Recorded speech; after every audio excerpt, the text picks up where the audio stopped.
Friends, ಒಂದು simple question. 15,000 budget ನಲ್ಲಿ 2 ದಿನ ಬ್ಯಾಟರಿ ಬ್ಯಾಕಪ್ ಕೊಡೋ ಫೋನ್ ಸಿಗುತ್ತಾ? ಅದರಲ್ಲೂ 5G smart phone, 120Hz display ಮತ್ತು ಡೀಸೆಂಟ್ ಪರ್ಫಾರ್ಮೆನ್ಸ್ ಎಲ್ಲ ಫೀಚರ್ಸ್ ಒಂದೇ ಫೋನ್ ಅಲ್ಲಿ ಸಿಗುತ್ತಾ? ಹೌದು, ಇದು ನಿಜ. ಅದು ಯಾವ್ದಂದ್ರೆ ಇದೇ ವಿವೋದರ brand new smart phone Vivo Y11 5G. ಇದು ನಿಜವಾಗ್ಲೂ ಬೆಸ್ಟ್ ಬಜೆಟ್ ಫೋನ್ ಆಗಿರುತ್ತಾ? ಇದು ಕಂಪ್ಲೀಟ್ ಟ್ರೂತ್ ಗೊತ್ತಾಗಬೇಕಂದ್ರೆ ಈ ವಿಡಿಯೋನ ಫುಲ್ ನೋಡಬೇಕು. ಹಾಯ್, ನಾನು ನಿಮ್ಮ ರವಿಕುಮಾರ್ ಫ್ರಮ್ ಟೆಕ್ಪ್ರೋ ಕನ್ನಡ. ಈ ವಿಡಿಯೋ ಸ್ಟಾರ್ಟ್ ಮಾಡೋಕ್ಕಿಂತ ಮುಂಚೆ ನಮ್ಮ ಚಾನಲ್ನ ಸಬ್ಸ್ಕ್ರೈಬ್ ಮಾಡಿಲ್ಲ ಅಂದ್ರೆ ಸಬ್ಸ್ಕ್ರೈಬ್ ಮಾಡಿ, ಬೆಲ್ ನೋಟಿಫಿಕೇಶನ್ ಆನ್ ಮಾಡಿ. ಬನ್ನಿ ಫೋನ್ನ ಅನ್ಬಾಕ್ಸಿಂಗ್ ಮಾಡೋಣ. ಈ ಬಾಕ್ಸ್ ಓಪನ್ ಮಾಡ್ತಿದ್ದಂಗೆ ಡೈರೆಕ್ಟ್ ಆಗಿ ನಮಗೆ ಮೊಬೈಲ್ ಸಿಗ್ತಾ ಇದೆ. ಸನ್ರೈಸ್ ಗೋಲ್ಡ್ ಮಾರ್ಬಲ್ ಫಿನಿಶಿಂಗ್ ಬರ್ತದೆ. ಚೆನ್ನಾಗಿದೆ ಫೋನು, ನೀವು ನೋಡ್ಬೋದು. ಮಾರ್ಬಲ್ ಫಿನಿಶಿಂಗ್, ಹೊಸ colour, transparent pouch, documentation, 44 adapter ಕೊಡ್ತಾ ಇದ್ದಾರೆ, B2C ಕೇಬಲ್ ಕೊಟ್ಟಿದ್ದಾರೆ, ಸಿಮ್ ಎಜೆಕ್ಟರ್ ಟೂಲ್ ಕೊಟ್ಟಿದ್ದಾರೆ. ನೀವು ಜಸ್ಟ್ ಇದಕ್ಕೊಂದು ಪ್ರೀಮಿಯಂ ಟೆಂಪರ್ ಗ್ಲಾಸ್ ಹಾಕ್ಸ್ಕೊಂಡ್ರೆ ಸಾಕು, ಇನ್ನೇನು ಕೊಳ್ಳೋ ಅವಶ್ಯಕತೆ ಇಲ್ಲ. ಇನ್ನು ಇದರ ಡಿಸೈನ್ ಮತ್ತು ಬಿಲ್ಡ್ ಕ್ವಾಲಿಟಿ ಬಗ್ಗೆ ಮಾತಾಡೋದಾದ್ರೆ, ಈ Vivo Y11 5G smart phone simple ಮತ್ತು ಕ್ಲೀನ್ ಡಿಸೈನ್ ಅಲ್ಲಿ ಬರುತ್ತೆ. ಬ್ಯಾಕ್ ಸೈಡ್ ನಲ್ಲಿ ಸ್ಮೂತ್ ಮ್ಯಾಟ್ ಫಿನಿಶಿಂಗ್ ಸಿಗುತ್ತೆ. ಇದ್ರ ಮೇಲೆ ಫಿಂಗರ್ ಪ್ರಿಂಟ್ ಮಾರ್ಕ್ ಕಡಿಮೆ ಬೀಳುತ್ತೆ, ಪ್ರೀಮಿಯಂ ಲುಕ್ ಫೀಲ್ ಕೊಡುತ್ತೆ. ಇನ್ನು ಕ್ಯಾಮ್ರಾ ಮಾಡೆಲ್ನಲ್ಲಿ ಮಿನಿಮಲ್ ಡಿಸೈನ್ ಆಗಿರುತ್ತೆ, ಓವರ್ ಫ್ಲಾಕ್ಷಿ ಆಗಿಲ್ಲ. ಇದು 213 ಗ್ರಾಮ್ಸ್ ವೇಟ್ ಇದೆ, ನಾರ್ಮಲ್ ರೇಂಜ್ ಅಲ್ಲಿದೆ. ಕೈಯಲ್ಲಿ ಹಿಡ್ಕೊಂಡಾಗ ಕಂಫರ್ಟಬಲ್ ಫೀಲ್ ಕೊಡುತ್ತೆ. ಈ ಫೋನ್ IP65 ರೇಟಿಂಗ್ ಸಿಗ್ತಾ ಇದೆ, ಅಂದ್ರೆ ಡಸ್ಟ್ ಮತ್ತು ವಾಟರ್ ಸ್ಪ್ಲಾಶ್ ನಿಂದ ಪ್ರೊಟೆಕ್ಷನ್ ಸಿಗುತ್ತೆ.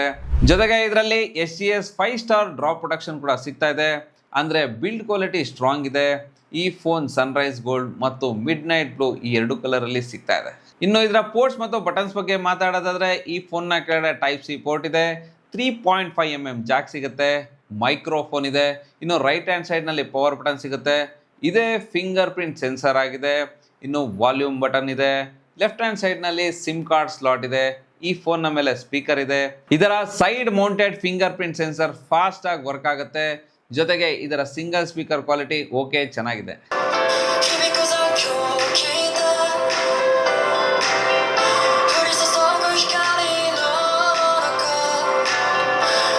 ಇನ್ನು ಇದರ ಡಿಸ್ಪ್ಲೇ ಬಗ್ಗೆ ಮಾತಾಡೋದಾದ್ರೆ, ಇದರಲ್ಲಿ 6.74 ಇಂಚಸ್ HD+ LCD ಡಿಸ್ಪ್ಲೇ ಸಿಗ್ತಾ ಇದೆ. 120Hz ರಿಫ್ರೆಶ್ ರೇಟ್ ಇದೆ.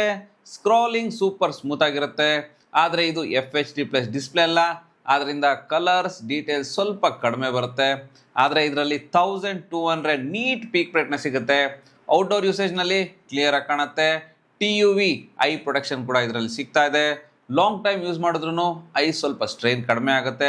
LCD ಪ್ಯಾನಲ್ ಇದ್ರೂ ವಿಡಿಯೋಸ್ ನೋಡೋದಕ್ಕೆ ಡೀಸೆಂಟ್ ಎಕ್ಸ್ಪೀರಿಯನ್ಸ್ ಸಿಗುತ್ತೆ. ಇನ್ನು ಇದರ ಪರ್ಫಾರ್ಮೆನ್ಸ್ ಬಗ್ಗೆ ಮಾತಾಡೋದಾದ್ರೆ, ಇದರಲ್ಲಿ MediaTek Dimensity 6300 ಪ್ರೊಸೆಸರ್ ಸಿಗ್ತಾ ಇದೆ. ಇನ್ನು ಇದರ ಆಂಥೆಟಿ ಸ್ಕೋರ್ ಸುಮಾರು 5 lakh ಪ್ಲಸ್ ಬರುತ್ತೆ. ಡೈಲಿ ಯೂಸೇಜ್ನಲ್ಲಿ ಆ್ಯಪ್ಸ್ ಓಪನಿಂಗ್ ಫಾಸ್ಟ್ ಆಗಿರುತ್ತೆ, ಮಲ್ಟಿ ಟಾಸ್ಕಿಂಗ್ ಸ್ಮೂತ್ ಆಗಿರುತ್ತೆ, ಸೋಷಿಯಲ್ ಮೀಡಿಯಾ ಲ್ಯಾಗ್ ಆಗಲ್ಲ. ಇನ್ನು ಗೇಮಿಂಗ್ ಕಡೆ ಬಂದರೆ, BGMI, ಫ್ರೀ ಫೈರ್ ಯಾವುದೇ ಮೀಡಿಯಂ ಲೆವೆಲ್ ಗೇಮ್ಸ್ ಅಲ್ಲಿ ಲೋ ಟು ಮೀಡಿಯಂ ಸೆಟ್ಟಿಂಗ್ಸ್ ನಲ್ಲಿ ಸ್ಮೂತ್ ಆಗಿ ಆಡ್ಬೋದು. ಜಾಸ್ತಿ ಫ್ರೇಮ್ ಡ್ರಾಪ್ ಆಗಲ್ಲ, ಲ್ಯಾಗ್ ಫೀಲ್ ಆಗಲ್ಲ. ಇದರಲ್ಲಿ CPU ಥ್ರೋಟಲ್ ಸ್ಟೆಬಿಲಿಟಿ ಸುಮಾರು 95% ಬರುತ್ತೆ, ಅಂದ್ರೆ ಹೀಟಿಂಗ್ ಇಶ್ಯೂ ಕಡಿಮೆ ಇದೆ. ಇದು ಜಾಸ್ತಿ ಹೀಟ್ ಆಗಲ್ಲ. ಇನ್ನು ಇದರ ಸಾಫ್ಟ್ವೇರ್ ಬಗ್ಗೆ ಮಾತಾಡೋದಾದ್ರೆ, ಈ ಫೋನ್ ವರ್ಜಿನ್ OS 6 ಮತ್ತು Android 16 ನಲ್ಲಿ ಬರ್ತಾ ಇದೆ. ಇದರ UI ಸ್ಮೂತ್ ಆಗಿದೆ, ಆನಿಮೇಷನ್ ಕ್ಲೀನ್ ಆಗಿದೆ. ಈ ಫೋನ್ ಲ್ಯಾಗ್ ಫೀಲ್ ಆಗಲ್ಲ. ಇದರಲ್ಲಿ ತುಂಬಾ ಫೀಚರ್ ಸಿಗ್ತಾ ಇದೆ. ಇದಕ್ಕೆ ಎಷ್ಟು ವರ್ಷ ಮೇಜರ್ ಅಪ್ಡೇಟ್ ಸಿಗುತ್ತೆ ಅಂತ ಕನ್ಫರ್ಮ್ ಆಗಿಲ್ಲ, ಆದರೆ ಎಕ್ಸೆಪ್ಟೆಡ್ ಅಪ್ಡೇಟ್ಸ್ ಇದಕ್ಕೆ 2 ವರ್ಷ OS ಅಪ್ಡೇಟ್ ಮತ್ತು 3 ವರ್ಷ ಸೆಕ್ಯೂರಿಟಿ ಅಪ್ಡೇಟ್ ಇದಕ್ಕೆ ಸಿಗ್ತಾ ಇದೆ. ಇನ್ನು ಇದರ ಕ್ಯಾಮ್ರಾ ಬಗ್ಗೆ ಮಾತಾಡೋದಾದ್ರೆ, ಇದರ ಕ್ಯಾಮ್ರಾ ಸೆಟಪ್ ಸಿಂಪಲ್ ಆಗಿದೆ. ಇದರಲ್ಲಿ 13MP ಮೇನ್ ಕ್ಯಾಮ್ರಾ ಸಿಗುತ್ತೆ, 5MP ಸೆಲ್ಫಿ ಕ್ಯಾಮ್ರಾ ಇದೆ. ಇದರ ಮೇನ್ ಕ್ಯಾಮ್ರಾಯಿಂದ ಡೇ ಲೈಟ್ನಲ್ಲಿ ಡೀಸೆಂಟ್ ಫೋಟೋಸ್ ತೆಗೆಯುತ್ತೆ. ಕಲರ್ಸ್ ನ್ಯಾಚುರಲ್ ಆಗಿ ಬರುತ್ತೆ. ಪೋರ್ಟ್ರೇಟ್ ಮೋಡ್ ಓಕೆ ಚೆನ್ನಾಗಿದೆ, ಆದರೆ ನೈಟ್ ಫೋಟೋಸ್ ಆವ್ರೇಜ್ ಆಗಿದೆ. ಇನ್ನು ಸೆಲ್ಫಿ ಕಡೆ ಬಂದರೆ, ಇದರ ಫೋಟೋಸ್ ಕೂಡ ಆವ್ರೇಜ್ ಆಗಿದೆ. ಇದರಲ್ಲಿ ಸ್ಕಿನ್ ಟೋನ್ ಚೆನ್ನಾಗಿದೆ, ಪೋರ್ಟ್ರೇಟ್ ಸೆಲ್ಫಿ ಕೂಡ ಆವ್ರೇಜ್ ಆಗಿದೆ. ಮತ್ತು ವಿಡಿಯೋ ರೆಕಾರ್ಡಿಂಗ್ ಕಡೆ ಬಂದರೆ, ಇದರಲ್ಲಿ ಫ್ರಂಟ್ ಮತ್ತು ಬ್ಯಾಕ್ ಕ್ಯಾಮ್ರಾಯಿಂದ 1080 ವಿಡಿಯೋಸ್ 30 FPS ನಲ್ಲಿ ರೆಕಾರ್ಡ್ ಮಾಡ್ಬೋದು. ಸ್ಟೇಬಲ್ ವಿಡಿಯೋಸ್ ಬರಲ್ಲ, ವಿಡಿಯೋಸ್ ಕ್ವಾಲಿಟಿ ಆವ್ರೇಜ್ ಆಗಿದೆ. ಇನ್ನು ಈ ಫೋನ್ನ ಮೇನ್ ಹೈಲೈಟ್ ಬ್ಯಾಟ್ರಿ ಬಗ್ಗೆ ಮಾತಾಡೋದಾದ್ರೆ, ಈ ಫೋನ್ನ ಬಿಗ್ಗೆಸ್ಟ್ ಹೈಲೈಟ್ ಏನಂದ್ರೆ ಇದರ ಬ್ಯಾಟ್ರಿ.